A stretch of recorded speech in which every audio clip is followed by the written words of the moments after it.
Halo semuanya, perkenalkan nama saya Mario Albertus. Saya dari jurusan Teknik Elektro angkatan 2024. Dan kali ini saya akan mempresentasikan materi tentang sebenarnya apa itu medan listrik, konsepnya, perumusnya, dan juga penerapannya dalam kehidupan kita sehari-hari. Jadi hal pertama yang kita bahas itu yaitu adalah sebenarnya apa sih itu medan listrik. Jadi medan listrik ini adalah daerah yang berada di sekitar benda yang bermuatan listrik. Jadi dalam medan listrik ini terdapat gaya listrik yang dipancarkan oleh benda yang bermuatan listrik positif maupun negatif. Jadi dari definisi yang sudah saya sampaikan, terdapat dua hal yang harus digarisbawahi, yaitu yang pertama adalah benda bermuatan listrik, yang kedua adalah gaya listrik atau gaya kolom. Nah, kita bahas yang pertama yaitu benda bermuatan listrik. Jadi benda bermuatan listrik ini seperti namanya berarti benda yang mengandung listrik baik negatif maupun positif. Nah, sedangkan gaya listrik itu adalah gaya yang dihasilkan oleh benda bermuatan listrik. Nah, seperti pada gambar yang sudah ada, garis-garis tanda panah itu merupakan gaya listrik atau gaya kolom. Nah, daerah yang terkena oleh tanda panah itulah yang disebut medan listrik. Seperti yang sudah saya singgung sebelumnya, seluruh area yang dilengkapi oleh garis-garis panah itulah yang disebut dengan medan listrik. Medan listrik ini memiliki sifat bahwa jika benda bermuatan positif, pasti gaya listriknya akan mengarah ke benda bermuatan negatif.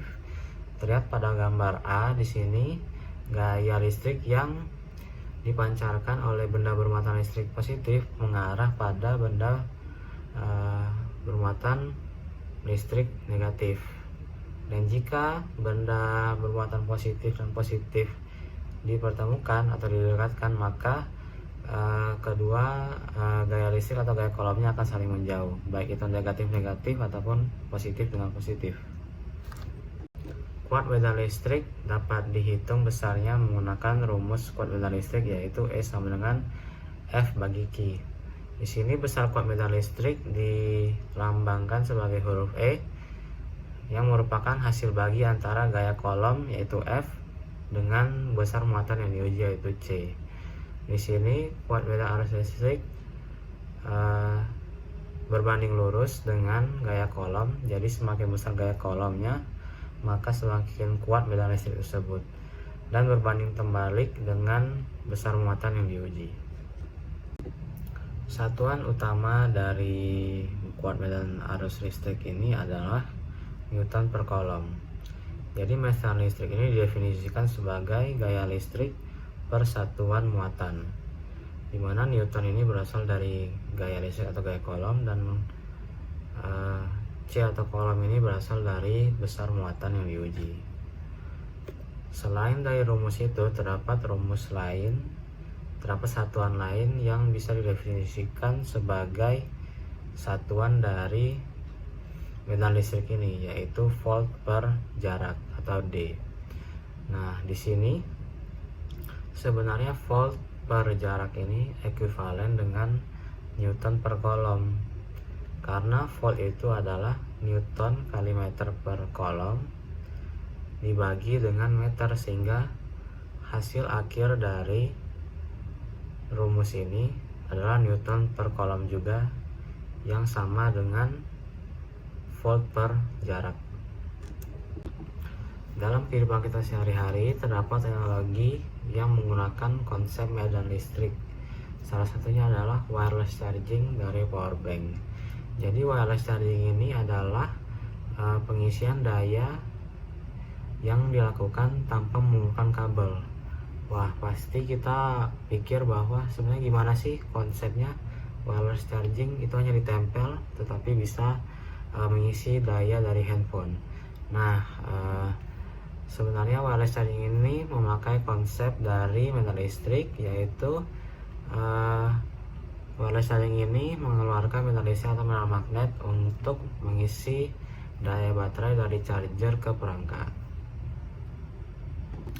Komponen utama dalam wireless charging ini terdapat dua. Yang pertama itu transmitter coil.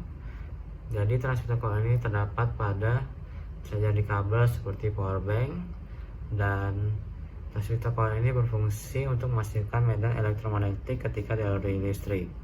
Yang kedua itu adalah kumparan penerima atau receiver coil. Jadi receiver coil ini terdapat pada smartphone ataupun perangkat yang mendukung wireless charging ini, dan receiver coil ini berfungsi untuk mengubah medan elektromagnetik menjadi arus listrik untuk pengisian baterai.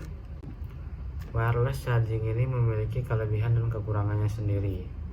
Jadi kelebihan dari wireless charging ini yaitu tidak perlu kabel.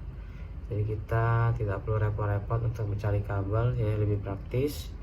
Yang kedua yaitu mudah karena kita hanya perlu meletakkannya di atas power bank atau charger di kabel tersebut. Yang ketiga yaitu mengurangi resiko korslet, dan ketika ada korslet maka tidak akan merusak atau berdampak buruk kepada smartphone kita. Lalu pada kekurangannya yaitu efisiensinya lebih rendah. Jadi wireless charging ini lebih boros dibandingkan kabel. Lalu kecepatan pengisian juga lebih lambat daripada fast charging kabel. Dan kekurangan lainnya yaitu panas berlebih, karena ada kehilangan daya dalam bentuk panas jika menggunakan wireless charging. Dan kekurangan terakhir adalah harus dalam posisi yang tepat agar pengisian dapat berjalan dengan optimal. Sekian pembahasan konsep medan listrik dari saya. Terima kasih.